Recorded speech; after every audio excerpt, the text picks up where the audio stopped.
Hello friends, இன்றைக்கி வந்து homemade choco cookies தான் செய்ய போகிறோம். இந்த ரெசிபி நான் செலக்ட் பண்ணதுக்கு எதுக்காக செலக்ட் பண்ணியிருக்கேன்னா, ஈஸியாகவும் இருக்கும், ஹெல்த்தியாகவும் இருக்கும், கிட்ஸுக்கும் ரொம்ப பிடிக்கும். அதனால இந்த ரெசிபி செலக்ட் பண்ணியிருக்கேன். தேவையான இன்க்ரீடியன்ட்ஸ்: கோதுமை மாவு 1 கப், அதே மாதிரி நாட்டு சர்க்கரை, பட்டர், கொக்கோ பவுடர், முந்திரி, ஏலக்காய், அப்புறம் பீட்டர் எடுத்து வச்சுருக்கேன், பாதாம், பிளாக் கிரேப்ஸ்.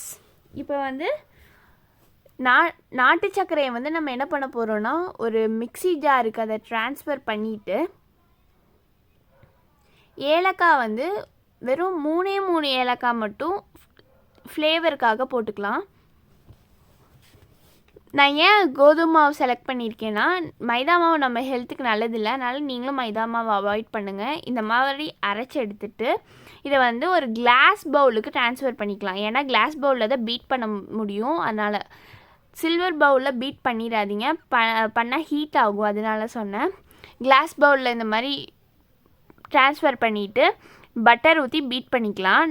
பீட் பண்ணுற காரணமே நம்மளோட ட்ரை இன்க்ரீடியன்ட்ஸ் எல்லாமே நல்லா மிக்ஸ் ஆகணுங்கிறதுக்காக தான் பீட் பண்ணுறோம். பீட் பண்ணிவிட்டு நல்லா பீட் பண்ணிவிட்டு அது கூட கொக்கோ பவுட்ரு ஆட் பண்ணி பீட் பண்ணிக்கலாம். அதையும் நல்லா பீட் பண்ணணும். நம்ம எடுத்து வச்சுருந்த 1 கப் கோதுமை மாவை வந்து உள்ளே வந்து சேர்த்திக்கலாம். சேர்த்தி பீட் பண்ணுங்கள். கோதுமை மாவு தான் ஃபைனல் ட்ரை இன்க்ரீடியண்ட், அதனால் அதை நம்ம நல்லாவே பீட் பண்ணணும்.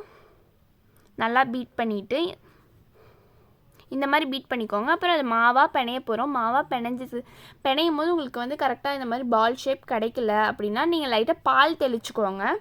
பால் தெளித்து இந்த மாதிரி பிணைஞ்சிட்டு ஒரு குட்டி பாலை வந்து நம்ம கையில் வந்து வச்சு ப்ரெஸ் பண்ணிங்கனாவே நம்மளுக்கு கரெக்டாக ரவுண்ட் ஷேப் கிடச்சிரும். இதை வந்து ஒரு பிளேட்டில் வந்து ஆயில் தேய்ச்சி அந்த பேட்டரை வந்து வச்சுட்டு அதுக்கு முன்னாடி ஒரு பேனில் உப்பு போட்டு 5 மினிட்ஸ் ப்ரீ ஹீட் பண்ணிக்கோங்க.